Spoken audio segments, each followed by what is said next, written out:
Bets, online betting for every esports fan. Dota 2 and Hearthstone, CSGO and Overwatch, StarCraft 2, the choice is yours. Express bets for multiple matches or live bets on the game you are watching right now. Know your way around Dota 2? Make a prediction for picks and bans. Playing CSGO? Guess the number of rounds in a certain match. Daily quests for all participants and all the best choice of payment systems. More than 600,000 users have already made their bets on the spectacular matches since 2011. EGB.com. You know for sure who's gonna win.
It is time for our final match here at the PGL CSGO Minor Championships Asia. We're coming live to you from the Pinewood Iskandar studios, also in Malaysia. Believe it or not, it's crazy, huh? It's funny how that works out. All right, a little jet lag, a little tired. Sorry about this. Let's get right into it. Day 3, man. It is day 3. Can't blame jet lag now. It's crazy. That last match has still got us all tilted a little bit. That's true. So let's get right into it. As we talked about before, kind of assumed these two teams would get themselves to the grand final. Yeah. Renegades taking on TyLoo, and looking at my paperwork, they've never played each other. So at least not in the last 3 months. No, they so haven't. we've got no head-to-head stuff to talk about, and they certainly haven't met each other at the tournament yet. Yeah, last time they played was the previous minor. Yeah. Okay. So it's been a while. That was in May, I want to say, I think, of this year. Sounds It's been a about lot right. of tournaments, so I Yeah. can't even remember all of it. But I it was mean- in South Korea. That much I remember. I was there too. Counter-Strike was You being remember played. that much? Yeah. Yeah, that's all I have. Yeah, no, was it weird that they haven't seen too many head-to-head matchups? Obviously, TyLoo haven't been all that much in international tournaments, and Renegades kind of just said goodbye to the Asian region exactly. and went to NA and played there. But it's going to be really cool because even though they've been far apart, we've kind of known that this is where they're going to end up Absolutely. in the end. So I'm assuming both teams have had that in the back of their heads throughout the tournament, even though obviously you have to take it one game at a time. Yeah. You do prepare mentally for the assumed favorites. Well, last time TyLoo had the slight edge in the previous minor, but since obviously Renegades have gone through changes, Mr. Sponge, he went out and decided to retire, and exactly, got more firepower in Vicky, and it's going to be interesting to see how that all fares. And shout outs to Sponge. He's now transitioned, which is kind of cool to see a player transition. He's doing analyst work right now, right in Brazil. So it's awesome stuff. And I know he's watching. He was tweeting. He's cheering on his countrymen, wanting him to take the #1 seed out of this thing. But let's talk about their opponents one more time. However, I'm going to have you walk us through TyLoo's roster. All right. So to start at the start, as they say, we're going to start off first. Yeah, the captain himself, the most experienced players on the team, Captain Mo. Next to him, there's Fancy, one of the newer faces in Chinese CS. And again, following him is Attacker, who's been, again, somewhat quiet throughout this tournament, gotten more and more into things as the tournament has gone along. He actually had a really big impact on Cash. For those of you who remember that match, did go on for a while. And then somebody in DD at the very end there, somebody having probably the best series out of actually all of the players versus Vici. So he's shown up as per usual, as his trend really as of right now, and just a really solid overall 5 because everyone there has the potential to win the game for you single-handedly at times. So they have the luxury of having people falling off here and there because other people can't pick up the slack. So before we talk about Renegades, to you, not to you've played all day long. You've had you're in TyLoo. What do you do in that 25-minute break just now to totally reset to play this grand final? Have a bit of a bite, maybe grab a banana, an apple or something, get a bit of blood sugar going, and drink a lot of water, and just basically just started focusing and forget about it. Get it out, get those previous matches out of your system as quickly as possible. Start thinking about the vetoes for the upcoming game and all that kind of stuff. It's going to be tough. I mean, it probably might not be showcasing itself in the early parts of this best of 3, but if the longer it goes, you can definitely see the strain at some point easily. So it's going to be tough for TyLoo for sure. And on the other side of the coin, Renegades has been sitting around all day. Every team has their own practice room, kind of their own little area to hang out with, but they haven't played any Counter-Strike officially today. Let's look at their roster again. Not to walk us through this time. Yeah, Azar. He's, to me, one of the big hitters in this team. Definitely has been playing great at this tournament as well, and has to as well. Yam, I think he's had a bit of a quiet tournament, actually. Yeah. He used to be the primary operator of the team. I'm not really sure the dynamic right now with Ricky coming in. Is he a secondary? Are they depending on maps, on sides, or whatnot? JKS also one of the main men in this lineup together with Azar. And then Ustilo, DDK was highlighting him for his great lurk work at E-League, so look for that as well. And then Ricky, the newest addition, coming from Immunity to this lineup a while back. And he's a very explosive, aggressive, mobile operator who has added another layer into this team in terms of having different styles they can approach. Now, question about the Renegades coach, because I'm not quite familiar. PK. But in the sense of full-on coach, like we've seen, that was actually an in-game leader for them. Like, how affected is that coaching role based on the new rules, right? Only the 4 timeouts, can't talk all day, those kind of things. Well, I think is he a Star X? I think his tenure as a full-fledged in-game leader lasted about 1 map. Okay. And that was around Katowice. Well, the qualifiers for Cologne at Katowice, they tried something around that period of time, and that they just figured that wasn't for them. So he's more the kind of guy who does research into, obviously, opponents and goes through every demo, looks at what they can improve upon and what they're doing incorrectly, pretty much. So, he does a lot of the grunt work in that sense, but obviously that is a necessity for someone who wants to contribute to the team. And if he's not going to be calling, that's how he's going to make them better. I think down the line, the most optimal situation for teams would have an active coach that can come up with a lot of ideas through the game, utilizing the pauses, but then also have like this guy who analyzes demos, is gonna make all those notes, that kind of a guy. So more like a coaching staff, right? That you have like a scout, if you will. Yeah, exactly. Like traditional sports. I mean, we see some teams do that already. I think Astralis has an analyst separate from Zonic, and also I think Navi has one too. And I think it's a trend that's going to become bigger. I'm pretty sure Navi actually has like a staff of around 10 people. It's very possible. I'm not sure what they do, but they're always there. Like the group huddle for Navi is like 25 people. So teams are definitely like catching on to that and having more and more people contribute. And it makes sense as well, because if you think about it, just being one coach, even if you wanted to combine it, like some teams did before the coaching rule came into place. It's a ton of work. Like you have to do the role as the in-game leader, which is stressful enough in itself, and you have to be able to be clear-minded as the game's going on. But you also need to take into consideration the fact that you have to pretty much spend all of your free time breaking down opponents and then breaking down your own team to see what's what and where you're going to progress from there on. So I think it's just wise for teams to delegate for sure job responsibility. Unfortunately, there's only 24 hours to a day. Yeah, exactly. So you kind of have to account for that. All right, well, let's go ahead and take a look at the vetoes and see what we're going to play for this grand finals. There we go. I mean, Renegades overpassed vetoes or auto veto, so that makes sense. Yeah, same thing with TyLoo and Nuke. Yeah, exactly. And now Renegades do go for trains. This Nuke is not there to be. We discussed this in the previous match for Renegades when they had the opportunity to pick up train instead of Nuke. They went for Nuke. Now that they didn't have Nuke, they went for train.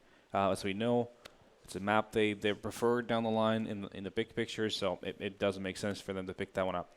Yeah, actually, yeah. To me, initially in this tournament, I was surprised by the fact that we hadn't seen it be one of their picks, and that they actually decided to go with like some of the wonky pick in Nuke, because we've talked about the fact that sure, you might feel like you've practiced it and you feel somewhat comfortable on it, but that doesn't necessarily mean you're consistent on it, which is a very big thing, obviously. And we've seen that with the best Nuke teams in the world.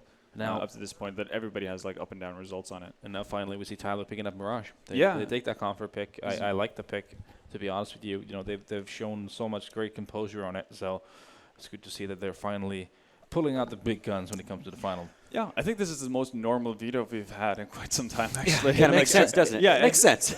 Like, logic is applied, teams are picking what they like, picking maps they're good at, and they're banning maps that they don't play, or like everything's just making sense right now, and I'm liking this after a bit of a weird series. Yeah, it's been a crazy day for sure. Yeah, and at least the 2 out of 3 maps both teams are pretty good at. Yeah, so the only one that I'm a little bit I'm not so optimistic for TyLoo right now is Train, based off of what we saw earlier, right? Especially their T side. Yep. I think we lost a lot of hair. Scott probably didn't, because there's not to be lost anymore. Yeah. But us here, we may have lost a chunk. Ouch. All right, on that note, Natu, let's go ahead and bring in James and Dan. Gentlemen. Hello. Our grand final. What are you thinking about this matchup and the maps? Counter-Strike. Oh, wait, that's pretty what else we all like, I guess. I steal that from you. I like the maps. Train is the first map. Okay, good prediction. He's back to his rock solid 100% predictions. That's true. It's true. I think it's gonna be a really interesting series. Obviously, I think the fatigue is going to be really interesting to see how that actually comes into play for TyLoo. They've been at it all day. I mean, when I was their age, although they have some older players as well, I could go for a long time. But even this is a stretch. You know, playing this amount at this level can be difficult. So I feel like Renegades just have a lot of advantages. So I'm definitely pulling for them, I think. And Natu, starting with you, prediction for map 1. I think Renegades is going to run away with this. The fatigue is one part, but Train as a map, just no. I wasn't convinced by TyLoo unless they're going to pull something ridiculous out of their bag that they obviously lost in the previous game. There's no way they're going to be winning Train. Yeah, no, I think it's pretty much Renegades. Yeah, pretty much an impossible task for TyLoo to pick up Train. Renegades are just a really good team on it. TyLoo didn't seem like it. And that's pretty much it. And so certainly the advantage of Renegades being able to watch that match. So that doesn't help. Yeah, not really sure what they would pick up. What you like, pull away from it? Yeah. Yeah. All right. Well, that's going to do it for us at the desk. Handing it over to James and Dan. Take it away one more time. Thank you very much. Well, it's an interesting thing actually, James, because there's another factor here which I don't think was mentioned, which is the idea actually that both teams have kind of made it and they've qualified for the major qualifier. So okay, so there's seeding and so on at play, but they have that to relax upon at least. Yeah, but there's money on the line, and everyone likes money. I don't know. I'm done with cash for today, James. At least. Very nicely done. Yes. The fastest display of wit I've ever seen from you. Wow. On the subject of when you were the age of some of these players, wasn't there a time where you drank 2 liters of an energy drink? Yeah, one of my first finals that I played at LAN, I slept on a wooden floor. I had 1 hour of sleep before I played the finals, and I was crashing hard, James. So I drank like 2 liters of energy drink. Yeah. You know, at this point, I might even try that myself. Yeah. All right then, TyLoo starting on the CT side. Renegades have a plan. 3 players towards the B-bomb side for the CT side. The CZ, always good to see on the pistol round when he's expecting a rush. 2 kills. DD doing great work for his team. Fancy on the high ground. Very patient frags. 3 headshots coming out for him. Almost nothing done there for the Renegade side. Something that Yanko talks about as well, especially, say, on the drop zone of Cobblestone, for example. On the CT side of a pistol is having something like a 5.7 or a CZ or even dual Bretters when you're expecting a rush to try and get off as many bullets as possible. Working to good effect there for TyLoo. Yeah, they hit some good shots. It's almost as if they've had some maps of Counter-Strike today to play to achieve such a warmed-up state. And we do get the force in from Renegades. They have Ustillo on a scout and some deagles and stuff. This could be an interesting round actually because of all these guns that they possess at the moment. Let's see if they can do anything with these. Of course, there is always the danger of a quick flank coming in from DD. He's just waiting for the moment to strike with the UMP from the B side of the map. he can come into Pop Dog a little bit later on. But so far, so good. You know, they're just going to tap down. Yeah, but look at this position. Do they even realize? This is quite unusual, quite irregular, James. A scout is flanking. Oh my goodness. Can he get the finishing blow? Yes, he will. Yustila can still do work here. Finds another one. Another tag comes in. He's done enough for his team.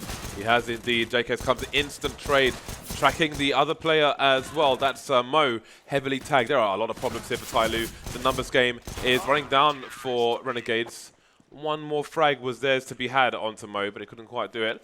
Good job done, though. And I do wonder, I am quite interested to see how Renegades will deal with somebody's play over towards Ivy. Again, somebody has had some very interesting, very aggressive one-man plays, and against a team like Renegades, he could get punished for doing that. We see the type of smoke grenade he puts in, very deep, bouncing it off that green box, but that's something that I expect Renegades may, if they want to, just easily flash through and punish. I like punishes, and we've had so much data on TyLoo as well to talk about as things progress here. This should be pretty easy cleanup. Of course, attacker's going to spot the push coming in. He's going to be a little bit afraid of getting traded, so he falls back a little bit. Perfectly done, and Mo will survive on 1 HP, so that's very nice for him that nobody dies, and Renegades can get a play in now. But the interesting thing actually with TyLoo that I recall was the fact that they never went towards Ali on their T side. So I'm really looking forward to when we get into that second half to see if there's any differences there when they're playing instead of against their fellow Chinese team, VG Gaming, against the likes of Renegades. Yeah, I think there's lots of focus to be had on both sides. As for the aforementioned points on somebody's play in that direction, he will have a second player for the time being in Mo, who's going to be rocking the AWP from that direction. But Renegades are heading towards the B bomb site. Fancy's on the high ground, and I expect he may peek. What is DD up to in this smoke? Unexpected plays to be had by the CT side here. This is really interesting.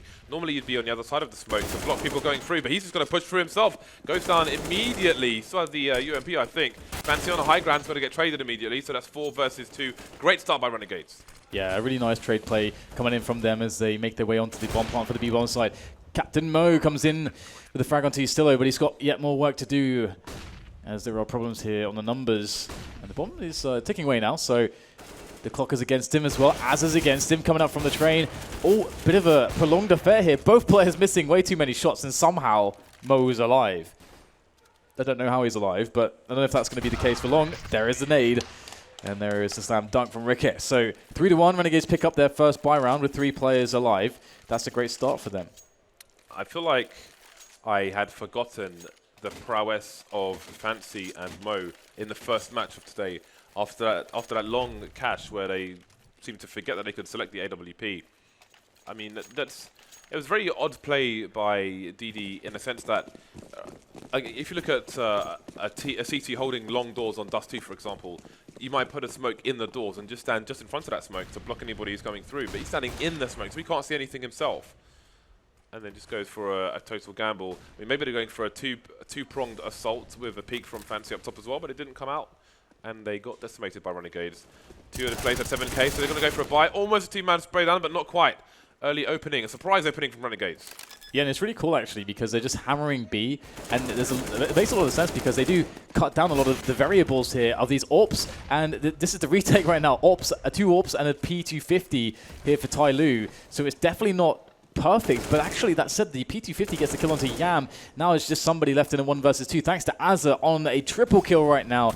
Maybe he can make it a quad kill. Let's see if somebody is going to be able to survive as he now goes for the repositioning and potentially the save here as he has an AK picked up in this round. And just to add to the point there, it's cool to see that Renegades just keep it simple with these B plays because they're so fast. They don't give TyLoo a chance to get mileage out of the AWPs, the double AWPs that they bought in some of these early rounds. And as soon as Renegades start going outside, I think it's at the moments when we'll see TyLoo having a much worse economy. Yeah, it's a very good point you make there, negating the power of those TyLoo AWPers.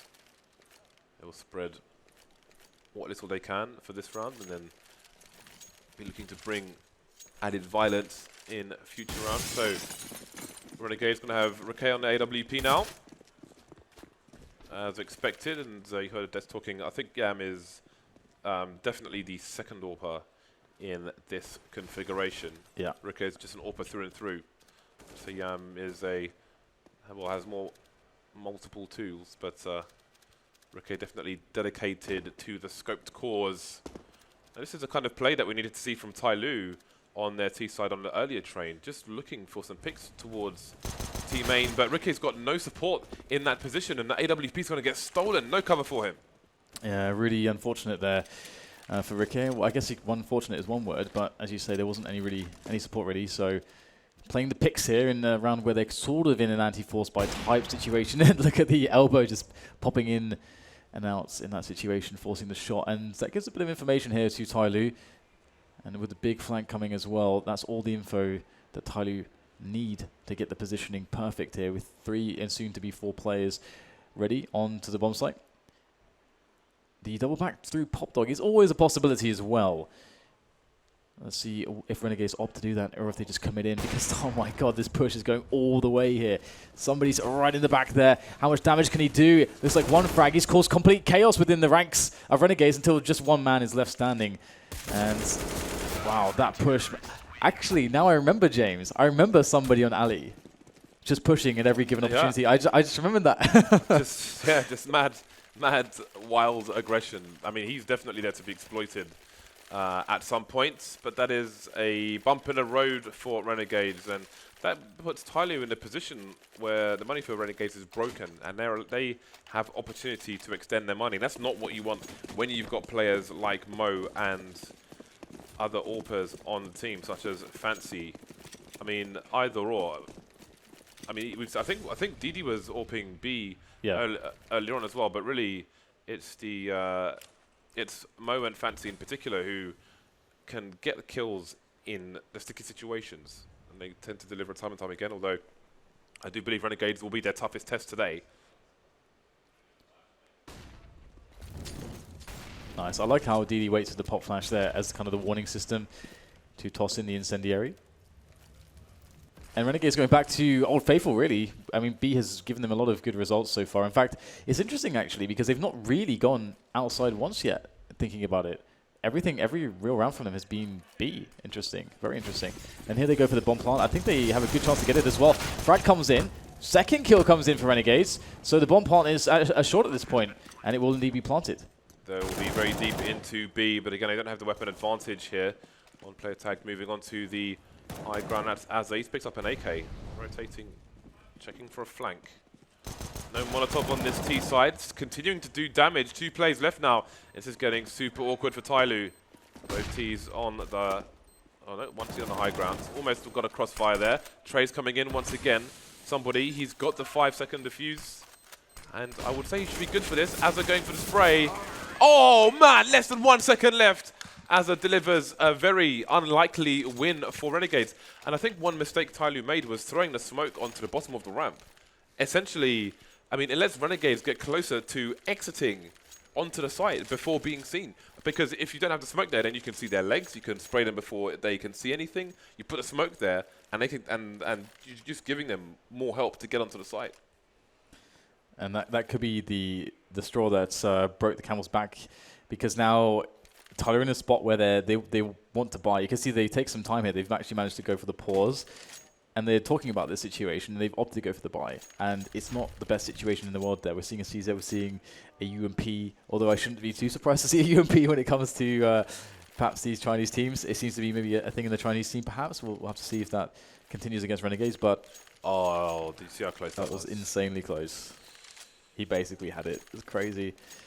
And I wonder if Renegades will go outside now. Finally, if they'll just go outside and have some kind of a round, a more traditional round. Perhaps not. Well, they're more spread out actually on this occasion. And Yam's going to be over towards the main area with Ricke. So the support he needs. Lovely angles being held by Yam. Nice early frag. AWP still alive on Mo though. And that's going to be a big issue until it's gone. There goes Attacker. There goes Mo. Straight in the head. Didn't matter about his Kevlar in the end. DD as well. So far so good for Renegade. Somebody, of course, going to catch Ricke out and get instantly wrecked by Ustilo, who is going to save the AWP for Renegades whilst money saved there. Important money saved. 4-4. Eco for TyLoo. One thing as well, which is a immediately felt difference with Renegades, is the pacing from them is much quicker than Vici Gaming. Vici Gaming had lots of delay to pretty much every single round. They wanted to play all the entirety of the 1 minute 55 seconds. I got there at the end, and Renegades are a team that are a bit quicker than that, and they're in an anti-eco situation this time, and they'll be splitting back onto the outer sites, and should be a pretty quick affair. I think a straight dink there onto TyLoo, but yeah, pretty quick affair, and then back to the buy, I believe, for TyLoo.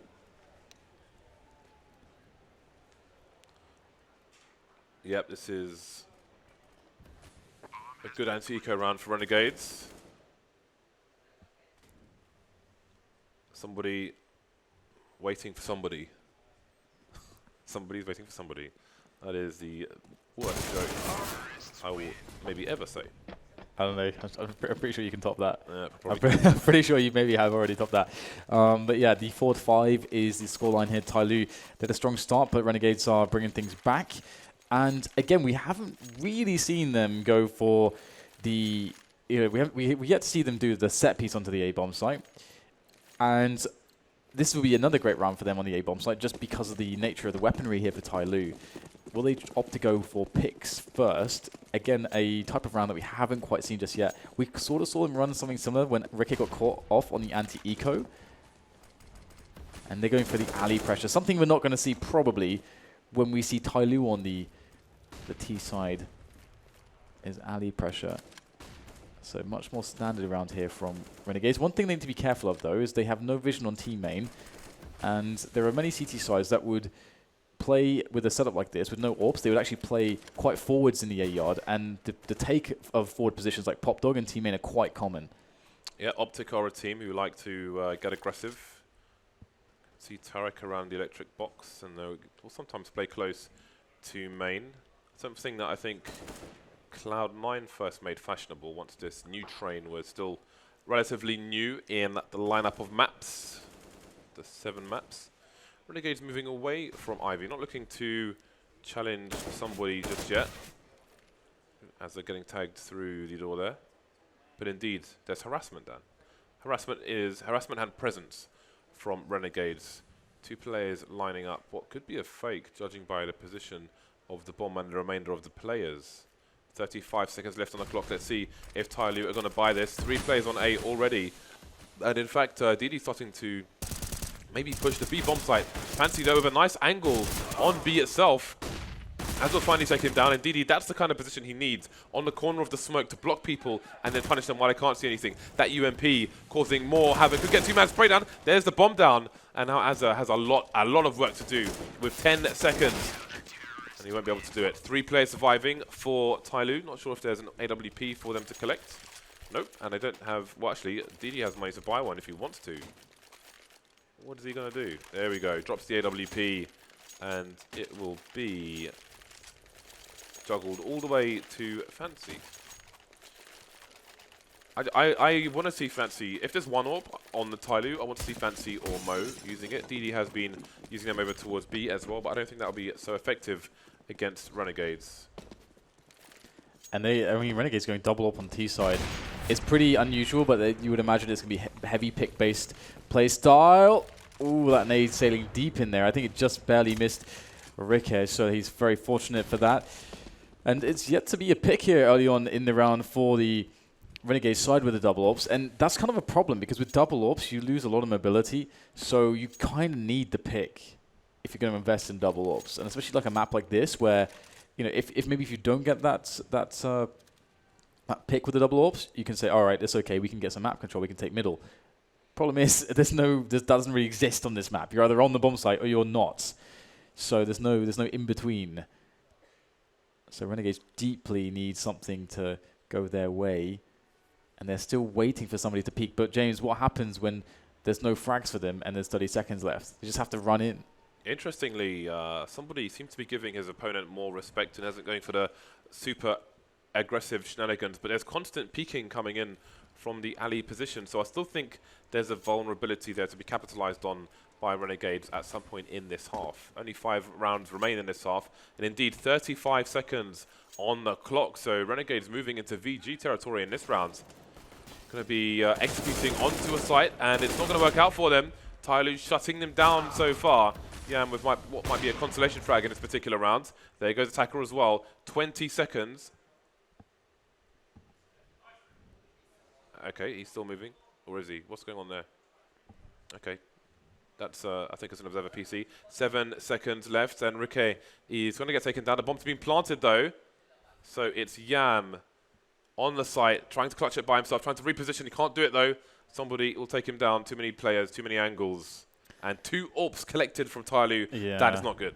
I'm just never really a fan of double up on the T side of train, just because if it's one AWP and you play for picks, it's fine, because it's always doable to say, okay, well, we didn't get the pick. We can move in with some grenades and take some map control into a bomb site and actually make a play. But if you've got 2 AWPs and you don't get a pick, that's exactly the kind of round you're looking at.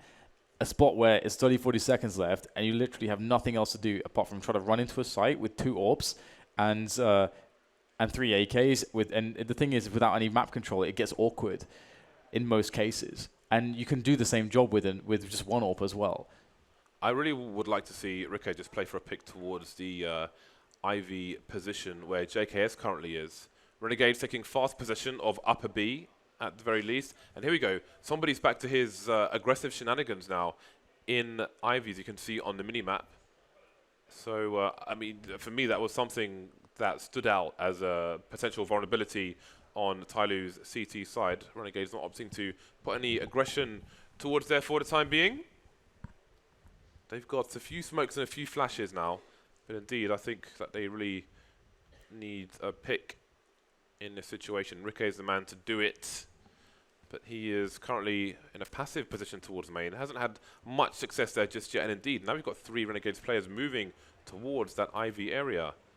And again, as per usual, it's somebody on his lonesome, and he's going to be shoulder peeking. It's nice to actually see the alley area getting some action. And we get to see the pigeons as well. Lovely there we pigeons. go. Oh, that very well could have been a connection. I think he had the timing. Should have been a connection, but it wasn't. He moved before shooting.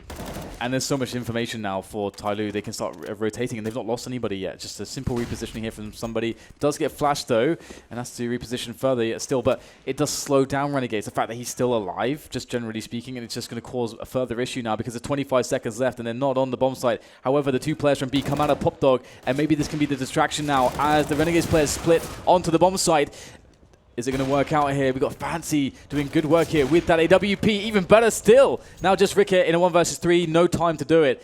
And Renegades, it was a decent round. Just a little bit too slow, perhaps.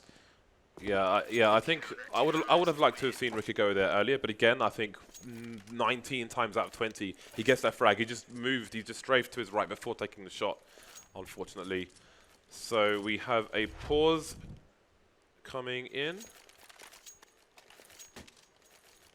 I'd love to tell you, yeah, it's from Yam. He's calling the pause for Renegades. For some reason, my chat keeps scrolling to the ceiling. Well, it's a difficult start for Renegades in this best of 3. I think we would have expected quite reasonable domination from the beginning, but it hasn't been that way. I think going to their own defaults hasn't unlocked the TyLoo side with 7 rounds on the board. Reasonable score for TyLoo so far. And again, the AWPs in possession is more or less worst case scenario. I'd say double ops in possession of TyLoo is worst case scenario for Renegades at the moment. The rest of the team with $2,000 per person. Definitely going to need Rikke to play for the picks on this occasion. Yeah, I think so. So far, he's not really been all that successful with his picks. And it was a similar story yesterday as well. I think he was having trouble getting the picks going. His teammates will be pistoling, as mentioned, those, so maybe they can help him by causing some ruckus. There's some distraction. And is Rikke going to find anything at all? Because again, TyLoo will be aware that there is an AWP in play, I think. And the question is, where is it going to be? And these angles here are fantastic. There it goes, Rikke. Fancy holding that angle all day long. And 2 AWPs is something that I think TyLoo's quite aware of, and in goes DD. He loves taking down players who have no Kevlar. He loves it. He can smell the Kevlar-less opponents. He goes in like a shark and picks off one, and then falls all the way back again. But he'll get hungry again soon, perhaps, and come in again to finish off the remainder. There's only 3 players here for Renegades, and what kind of plan do you make in this position? Yeah, it's not ideal, and it's awkward because I don't think they'll have money for an AWP in the next rounds. So what are they going to do? Yam goes for a crouch peek, and he's spotted. Fancy just backing off. 35 seconds left. Renegades still have an option to go towards Pop Dog. Wherever they go, ultimately, though, is a gamble. So there we go, the drop. Nice shot there by Yam. Good decision making as well, with 2 players on his radar at the same time. Can their bomb plant come in though? No, so they'll get wiped out. 8 rounds to TyLoo. It's a really good half for them so far. And they've got 3 AWPs, which may be overkill. We'll have to wait and see. Yeah, I'm not sure about that, to be honest. I think if there was a statistic that looked at rounds 1 and lost when a team has 3 AWPs, I think, because I don't know if it's just like selective memory or something, but I very rarely see 3 AWPs actually working out.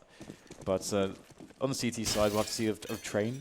Ooh, they're going to have, I think they're going to have 2 towards B. DD normally plays lower ramp with the AWP, but Fancy's going on the high ground as well. That's quite interesting with 2 of the 3 AWPs towards B. I like that, but Renegade's going for a fast play towards A, so maybe it's good that there's 2 rifles here for the TyLoo side. Attacker picking up 2 already. Mo's gone down. And there goes Attacker as well. And now this is kind of the problem. You've got the AWPs on the retake. Again, Train's probably not the worst map actually for this, because of the long channels that you can find your angles on. And with the bomb yet to be planted and actually hold that fort, we've got JKS coming in from Ali. Wow, he gets shot, but still survives and is very fast to return fire for the frag. Now just DD and Fancy left with those AWPs, trying to come in from the back lines. And it's no easy task for them, with Ricket and Yam on the bomb sites with those rifles. And finally the plant will come in here from Yam. Oh, wow, finding the timing there. Fancy goes in with the CZ, and the AWP comes out, misses the shot, gets the second one. Would he get a third? He does, but he can't connect that one either. Ricket is not having a good time here today. And can he finish off the round for his team? He's against DD. He has time. There's the flick. He gets some damage in. Can't find the finishing blows, though. DD closes it down with the CZ. And yeah, Ricket's not having a good match right now. Can't get it working with the AWP. Can't get it working with the Galil. Yeah, I think there are definitely opportunities missed for Renegades in this first half. They've got 5 rounds on the board, so there's still work to be done on their CT side, but it could have been easier potentially. I really think that the main hole in the defenses was over towards Ivy. And now TyLoo, once they get those 2 AWPs going, Fancy and Mo holding the AWPs. That is scary. Something TyLoo, for some unbeknownst reason to me, shied away from. And there's this patented aggression from somebody. Just absolute madness from him. It's just crazy. Is he able to escape? Somehow. It looks completely ridiculous. Yeah, it's not the best. But he does manage to get away in time. Not giving up a frag, but there you go. Ricket's going to find himself a pick finally with the AK this time, and with that frag, there is definitely opportunity. It's an early pick as well. There's more than a minute remaining, which means, I mean, typically what you would see at this point is the T side now just setting up the grenades and then coordinating in from multiple prongs. However, DD with an aggression towards Secret is going to pick off a player, and I think this only reinforces the choice here for Renegades to commit with a coordination here, and they've already pushed through Ali. Yeah, they've got a nice net around it, catching the CTs out of position. 2-man spray down for Ricky, and they are exploiting the Ivy position now. DD on the flank after getting that frag towards upper B. Attacker making noise in connector, so they know where one CT is, and I think they know where both are now. DD going for the pre-fire there, and he's got to get it onto Yam as well. Still a man advantage for the T's, but Azza's heavily tagged, so he could be dispatched off pretty quickly. Yeah, Attacker's moving in. He's probably going to find somebody pretty soon. At least there is a player in the CT sky in heaven. Ricky, easy frag for him. And that's a nice 4K for Ricky. You know what I call that, James? I call that redemption for Ricky, because I don't think he had anything going on until this round. And his team was relying on him with the AWP in certain spots. But it was with the AK that he opened up the round and closed the round.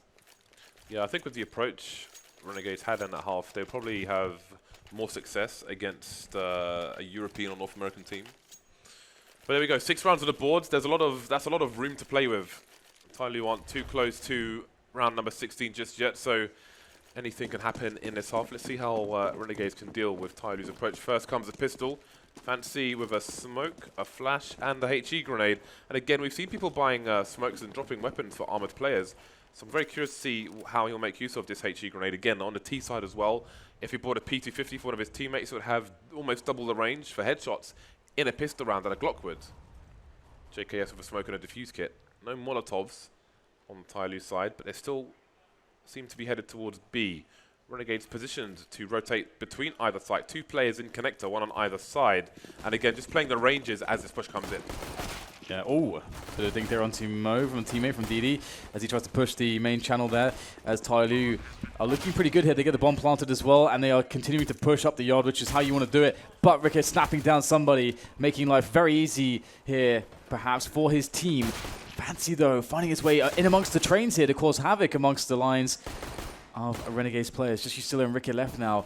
Captain Mo on very limited HP. He's going to go down finally as Ricky picks up the kill and Yustilo finishes off the job. Renegades with the defuse here, but TyLoo, they do get the small victory that they have the plant. And it does give them the option as well. There are a lot of teams that, with that plant, wouldn't even wait for the 3rd round AK buy. They may even go for a set piece with Tech 9s on the A bomb site because it's really strong. All right, let's see the money. Yeah, if they went for a buy, I mean, Fancy's in a position where he could drop an AK if he wanted to with 2,800. That would be a nasty surprise for the Renegade side, but I think they're going to go the patient route. No buy coming in at the moment for TyLoo. Just the odd pistol here and there. So, yeah, they'll go for the 5 AKs in the following round. They'll look to do some damage to the Renegades' economy in this particular round. No smokes for any gimmicky smoke plants on the A site, as we used to see on Old Train. Front of that yellow bullet absorbing box. Still with a nice push. MP7 again, which we've seen more of until Savage bought the UMP every round. In the meantime, as it's been lost elsewhere, Captain Mo has picked up a UMP, but there's no positional advantage for the T's just yet. Another bomb is in no man's land. Mo and somebody very far away indeed. JK is starting to push through B, and he may clear out the last player. Flying through the smoke. 4 players surviving for Renegades. That's important going forwards as well. Definitely is. And I like that we see instant AWP from Captain Mo. Again, you know, when we saw the series previous to this, there was some reluctance here and there to pick up the AWP on one of the the multiple players that can actually perform quite well with it for TyLoo, and it was a problem on their T side. We didn't see AWPs from them almost ever. They never the 2 things that they were missing was pick-based plays with AWPs and alley pressure. That was the 2 things they were missing against Vici Gaming. And now this is the time where we'll see, is that just a facet of their train offense, or was it more specific to Vici Gaming? Because that is a possibility. Yeah, but when they did pick up the AWP, if I remember correctly, they didn't really. Actually, I don't even remember them picking up the AWP.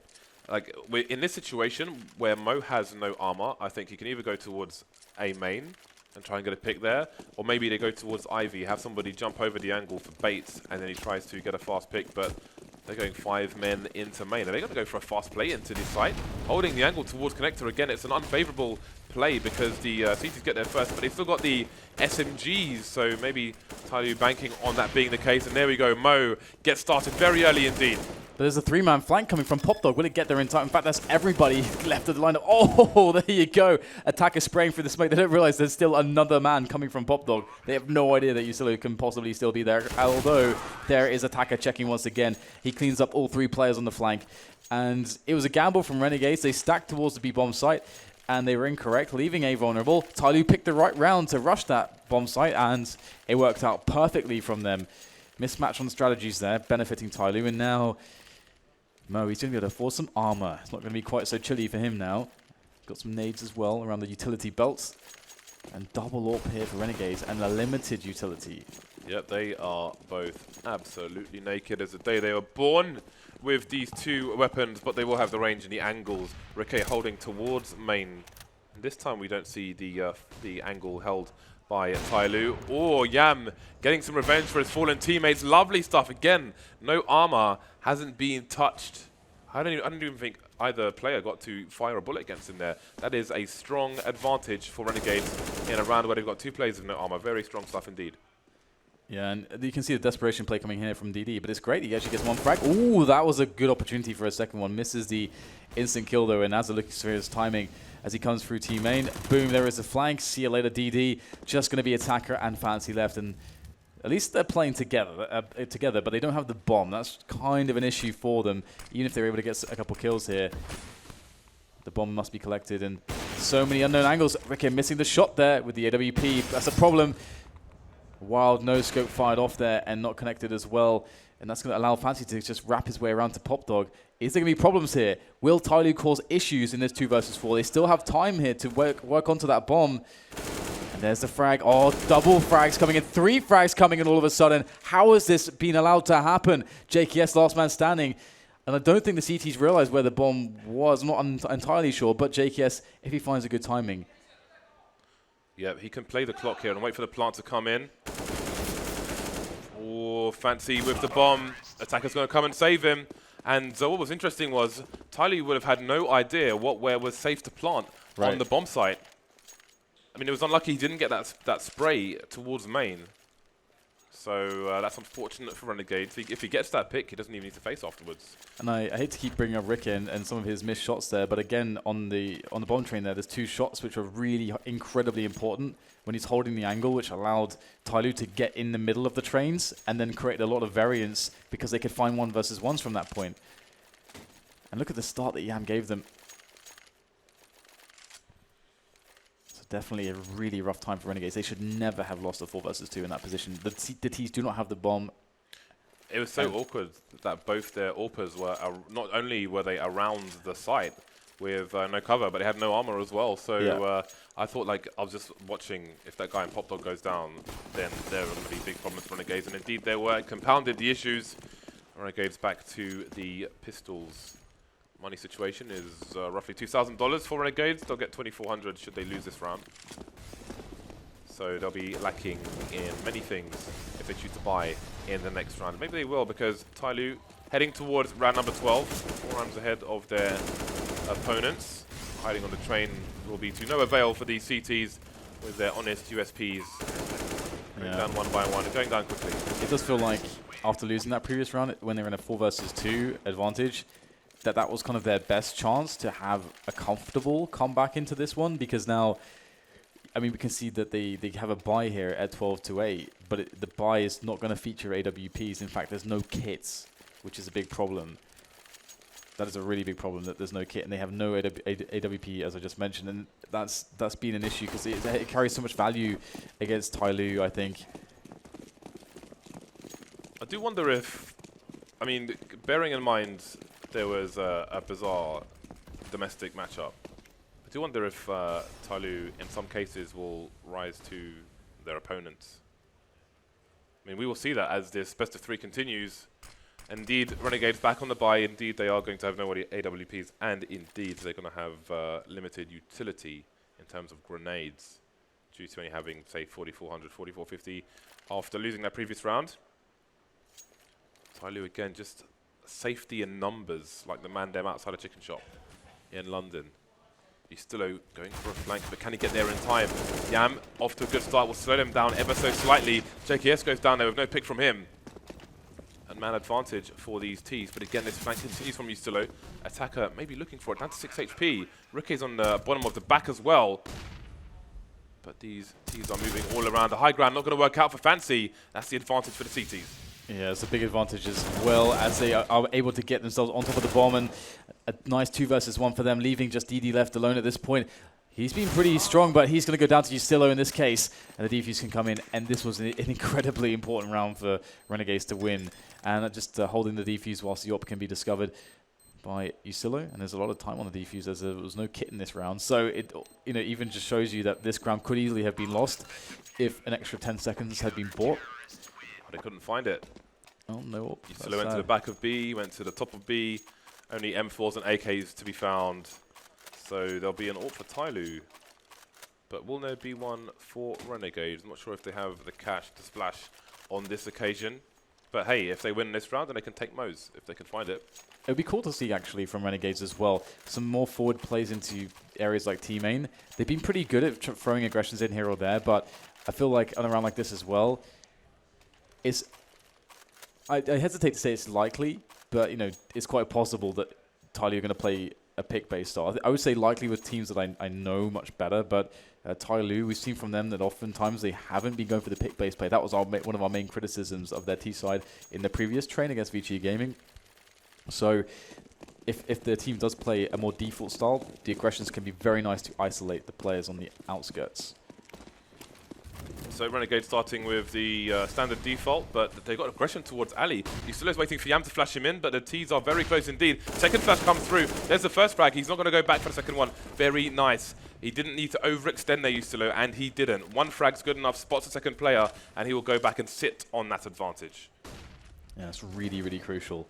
That's exactly what you need to do when you're at a disadvantage. Completely caught TyLoo off guard, and it won't be the team main pressure, but that will do wonderfully for the time being. And now it's down to TyLoo to respond, because TyLoo are at a disadvantage. Now, there's two ways to respond. They either can potentially compound the problem by going for a pick attempt and losing a man. But I think actually, because there's no AWP for Renegades, trying to get the pick here is pretty nice. And you can see there's a creative boost here that we see, every now and again. It's quite rare that you see this boost get a pick, but you never know. Always worth a try. But eventually, with such little time left, TyLoo are going to have to commit to a bomb site now. And they have to commit. There's a bit of pressure on Ali that they'll have, but other than that, what is the play here? Interestingly, with a man down, looking to get a pick on B, DD is very far away over towards Ivy, so this is a big gamble. There are still two players over towards Ivy, and the bomb's rotating now into A. DD's taken one player down. He's taken both players down towards A. Big problems now. Azza's still on the site, though, and with the time left, he could still cause big problems for this T side. Around E-box, though, is one player, but he needs to stop the plant. Not sure if his back is covered, and that bomb might just go down. Oh, somebody with a massive save there. The bomb's planted. 2 versus 2. Ooh, is it going to be a two-man spray down? No, JKS, but instant trade from Ricky. Very expensive round for Renegades, but it is a round. They make it to double figures, and because he's the last man standing, he might not be able to find the AWP of Mo. Yes, maybe better though, because Rick has been playing like with the AWP. I think it's fair to say he's definitely been off, especially from what I expect from him, because he's a very good AWPer, typically, as we know Rick to be, and he's not been connecting. But with the rifle, he's been doing a great job. Credit to him. We can again see him, delivering it in that round. The very first frag on the defensive B was very, very fast, and then closing down the trade at the end there. Now Renegades are 2 rounds away from TyLoo, and TyLoo, they've had so many buys for Renegades to deal with. It's been quite a tense situation. The previous round, they opened things up, getting the aggression working in for them. Will they go similarly here? They've got Azza in a forward position. That's about it so far for them, though. Ooh, that's a nice nade. That's 55 HP now on Azza. Yeah, and we're going to see a fast play from TyLoo coming in. Azza pushing through. He's got information for his team as well as the pick. DD stuck with there. It's got to be very careful now because he's carrying the bomb. Bomb spotted by Renegades, which means a full rotation. And TyLoo continue to charge. Down goes TyLoo. Ricky on the high ground, putting in more work with the rifle. 2 players moving towards green train. He's going to obscure vision on the high ground. And then there's Yam with the AWP. That shows the prowess of Renegades, able to throw the sniper to more than one player when needed. Man advantage for Renegades at the moment. And again, DD's far away from his teammate on the opposite side of the train. Maybe Fancy can run distraction as DD starting to creep towards A as well. Fancy got to be careful. Not sure where the pick's going to come from. There's Ricky going down. And there goes Yam as well.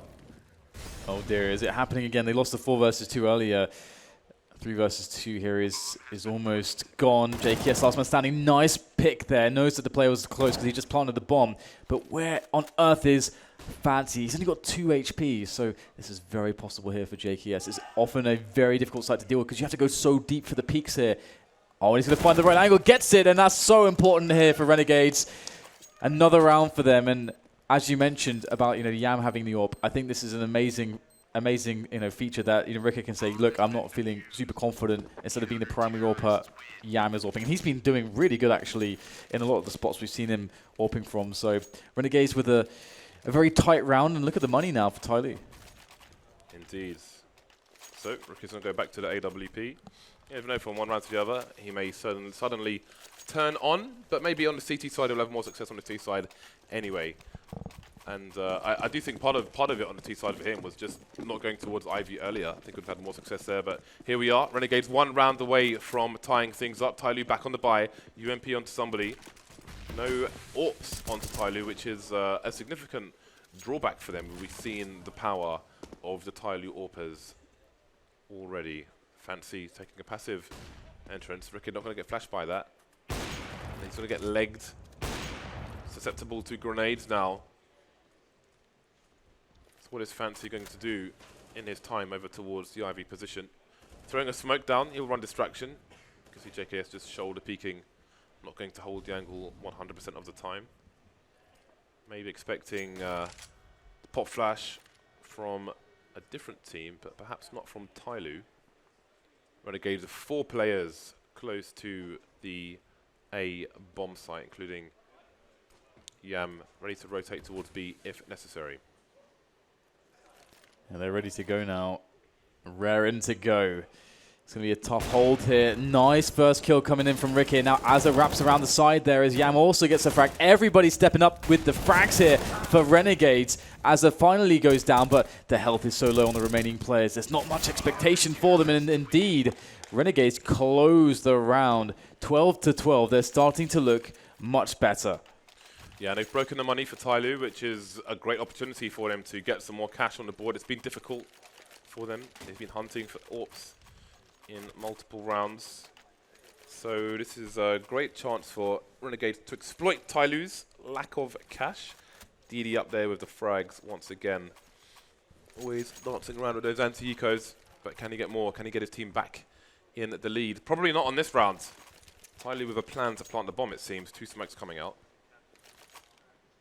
Doesn't give too much of a giveaway as to if they're going to A or B. 3 smokes, 5 smokes. Okay, now that says an A round to me. That's got to be, hasn't it? There's just no other reason really to have that many. I mean, if you look at the scoreboard, the last 4 rounds, TyLoo have planted the bomb 3 times. So, I mean, they're getting in there. Even if they go for just a full execute straight in 5 versus 5, they're getting the bomb down.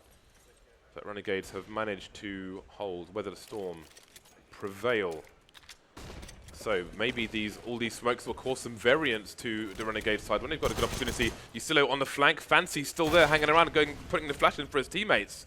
Early advantage, he can pick up a rifle as well, and he's got Kevlar. That's a problem for Renegades. The bomb needs to go down there before these smokes disappear. Yeah, this is actually kind of scary now, especially with the rifle in play, as you say. Ooh, nicely done by Ricky. Picks up the guy trying to plant the bomb. That's the problem. Renegades now getting all the frags, actually, so maybe it didn't matter after all. You can see the M4 of Fancy does some damage right at the end, but Renegades close down the round. But as you said as well, there's been so many rounds in the past where there's been bombs down and retake attempts. It leaves Renegades in a situation where their money is definitely not in the best place. Yep. Second AWP coming out onto Yam, which is good to see. I'm sure they've been waiting for that for a long time, at least on the CT side. So glorious shot through the smoke to take the bomb down, and then you had the support for the rifler there, the sniper, as he backs off from the rifler to take down the oncoming players, and the bomb just kept bouncing into worse and worse positions for TyLoo. That said, they did get 3 players picked off at the end. Up onto Mo as well. Fancy with passive position towards Ivy, so Ricky will be admiring the foliage up the wall for a while. TyLoo with a slow approach. The bomb leading the charge though, jumping over the angle, but it seems that maybe Yam spotted a shoe. There's a second player. No tag coming in. Ooh, we have a smoke trick. Will this take the T's by surprise? Yam has to be scared of the high ground. He's got nobody for support over towards B. He's spotted 2 players now, or at least 1. Maybe it was some sounds. But indeed, he's got nobody to help him out. Now we have JKS coming in for support. Yeah, we'll go to watch the high ground off the ladder. There are maybe 2-3 places where AWPers can be watching the high ground. One of them is over towards connector as well. JKS will take up the hold of the lower area. So TyLoo suggesting a play into B, but he's still got grenades to go for another execute. JK's got to be careful. He's taking a lot of damage from that Molotov. Smart play to throw the bomb back, and JKS will get taken down through the smoke. Yeah, that's a very nice kill to have. And Yam, that's, oh god, that is beautiful, isn't it? Gets the clip there through the metal straight into the face of Attacker. And TyLoo needed Attacker to stay alive there to continue to pressure on the flank, because now the CTs get all their attention straight into the front lines there of TyLoo as they move from Pop Dog onto the bomb train. But there's too many players left alive. Oh, the knife comes out. Yam, seriously! Somebody gets shanked there, but still Mo's alive, and the bomb is ticking, so there's a possibility for him. Oh, that's so sick there from Mo. How does he get that one? Steals the round away, 13-13, and look at Renegade's money. He's so dangerous. It is stupid, the kind of stylish AWPing that we see from Mo. Speaking of stylish AWPing, Yam through the corner, very nice stuff there, and then coming through for the knife as well. I thought he was certainly going to get that AWP as well, but Mo, he's such a problem for TyLoo. He's a monster. That's insane. That is spectacular. Renegades, I mean, this is a really bad time to be broken on your money. 13-13. TyLoo are really not that far away from number 16. Moving in for a fast play. Azza is in a strong position with the CZ. So far, so good. Yeah, this is a good approach, but eventually these AKs get into superior positions, and there's not much these pistols can do at this point. You'd want them a little bit closer to the middle of the bomb site, but they're all locked out at this point. They're going to try to wrap back in now, but as you can see, TyLoo's just got too strong of a setup right now on the bomb site itself, and they're easily discarding these pistoling players here for Renegades. And I am very afraid for Renegades right now, because there is, I mean, maybe TyLoo just love overtimes, because this could very well go towards that result. We'll have to see, though. Renegades shut down 14-13. 2 more rounds for TyLoo. And I really felt throughout most of this that somehow Renegades would win it, but now it's completely up in the air. Yeah, this is crunch time. If they don't win this round, Renegades, then TyLoo won't be up against much in the next round. 2 AWPs coming out for the CT side, but again, Mo or Fancy on the AWP is just so dangerous. Full utility for TyLoo, can't be said. The same can't be said for Renegades in this round. Obviously, their money is in crisis. Rakate, no armor with his AWP. We'll see if that matters. Train's maybe one of the better maps to be in that situation. And oh, look at Yam's aggression. He is in a very, very forward position indeed. Rakate over towards Ivy, but really Yam's position is not going to be expected to tag. He can just about get away. Again, he's got support from a rifler as well.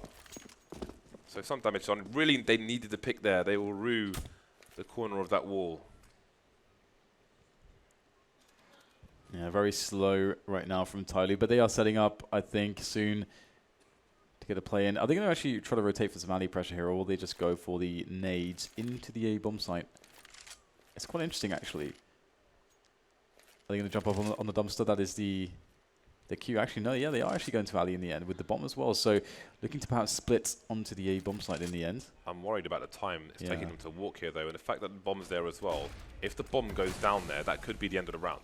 This is cool, though, because they're doing the typical smokes, and the CTs are usually afraid of the front positions. But they have players who are in those front positions, and they realize no one's coming out right now. The whole point is that no one's supposed to be looking at alley at this point, but they're going to realize what's going on. However, it doesn't matter if Rick will get shot straight in the face by somebody. That is a big, big frag, and that smoke will help the bomb go down, but Ustalo is going to be unexpected. Now the bomb needs to be found in the smoke, but the trades are coming in favor of TyLoo. 4 versus 2, but again, the bomb needs to go down. It's been picked up, but JKS coming in from the flank. He's going to take down Captain Mo, but the bomb indeed has been planted, and it's TyLoo with the man advantage. JKS really desperately wants that AK-47. The UMP does not perform well on these ranges. And he's the healthy player. Yam has an AWP, misses the shot though. And there's no kit as well on these players. I don't know how they could possibly win this round from this position. Oh, nice shot there. They need to be able to save, and that might be the key frag in allowing them to do so. Just 2 players left for TyLoo. And if they go for the hunts, it's unlikely that they'll get trade situations. So right now, I think at least Yam is going to be safe with the AWP. I do not see him dying here. And this is really big because, I mean, what is the buy going to look like here? TyLoo's money is somewhat dire as well, so they kind of need it for the full buy, these 2 players to stay alive. Yeah, they do. So 2,400 on these players on the CT sides. wow, they actually were able to save 2 AWPs into this round. That's actually that's insane. That's massive. That's insane. That is massive. But what are they going to do? I mean, are they going to drop FAMASs or are they going to buy armor? There's armor for Yam. What is Ricky going to do? Dropping a UMP for a teammate. Really spreading the money. Sharing is caring. If ever there was a definition of that, it is the buy coming out from Renegades right now. And indeed, there's a pause coming in, and I think they need a pause just to figure out how to spread this money around. Yeah, and also how to actually play this round out, because with the 2 AWPs, it's really interesting because usually with that disadvantage, you're thinking, okay, again, as we saw previously, that what they have done is, okay, they take an aggression somewhere. I think Ali was successful for them in the past. But with 2 AWPs, actually, you don't really need to do that. You can actually just try to play somewhat passively at the same time. So they have to be on the same page here, where they're going to go with this, because you don't want to just leave the AWPers with no support and have the UMPs going aggressive somewhere. So very important that they decide to stick to the same theme, the same strategy in this round. And the UMPs are great because look at the utility there. I had no idea that the bike could look like that this, That is spectacular. FYI, it was TyLoo who called the pause, just for clarity. And ironically, Renegades have more utility than TyLoo do in this round. But yeah, triple UMP, double A AWP. This, I mean, if these AWPs get going, then really this round could swing wildly in either direction. Renegades have gone for a 2-man push towards Ivy, but how far will they push? Yeah, and we'll see that there's nobody peeking the angle. They need to rotate. Bearing in mind the weakness of their weapons, they need to get into position very quickly indeed. That is a very timely Molotov, and Rick is in there for support. How many kills can he get though? Just about shaving somebody. Maybe he legged him, I don't know. He's got 41 HP. The bomb's getting planted, and all the CTs will be at the connector or the back of B. Yeah, the key thing here is that they can get out of connector for free because TyLoo could not take any forward positions. This gives them a very strong chance to retake the bomb site, and another kill comes in from Yam as well. So they should be able to get on the defuse right now. There's only 2 players left here for TyLoo. This is a big problem right now for the Chinese team. Can they get themselves back in right now? They're smoked off. Attacker has to somehow push through the smoke, jumps down. Crazy play, the hero play, somehow finds the diffuser. And that bomb is starting to tick faster and faster. He's going to go in the smoke. They're going to have to go closer to try to find him. This genius play from Attacker. He pulls out the knife. I can't believe this play from Attacker. Is he really doing this? Right now, Rick is going to find him. There's no time. This is not the way the game ends. Unbelievable clutch there from Attacker to realize he had to go into the smoke. And he wins it with the knife. Unbelievable stuff. TyLoo pick up map 1 in this series against Renegades, who will be sorely disappointed with that result. That is pretty bonkers. And all the backstabs I've seen in TV series like Sunset Beach and other trashy shows, that is the biggest backstab I've seen in recent memory. What a way to take the first game. A surprise win there for TyLoo. And again, I feel like a lot of it for Renegades comes down to not getting enough rounds on their T side and really, I mean, going to their default. But I think that the way the CTs are playing Ivy, there's something to be exploited there. But there we go. Yeah, absolutely. I mean, that was actually a really awesome train match. And we've got the analysts back to talk about it. What do you guys think? I think I got to call Vac on Mo when he was in the ladder after Yam gets the knife. That whole round, that's definitely a Vac shot. That was crazy stuff. And Attacker, that was insane. Yeah. It was absolutely insane there at the end. That shouldn't have happened. This should have been a game that Renegades actually closed out. I mean, Dan mentioned the fact that they lost a 4v2 round. They've also messed up a couple of, messed up an anti-eco. They did a lot of weird things, and well, I guess in some part credit to TyLoo because they did actually evolve their T-side play in a big way from what we saw from Vici. So maybe it's that tiny mind game in domestic matchup that came into play last time, but.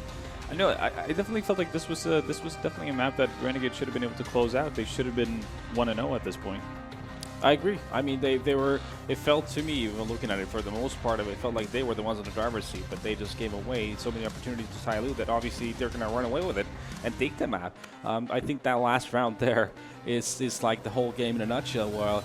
Where inner bomb side, after bomb situation, it's a 3-on-4, and the T's have not been able to push at all on that bomb side, and that's pretty much the winning condition to be able to win a round in an aftermath situation, is try to pressurize the CTs that are trying to retake.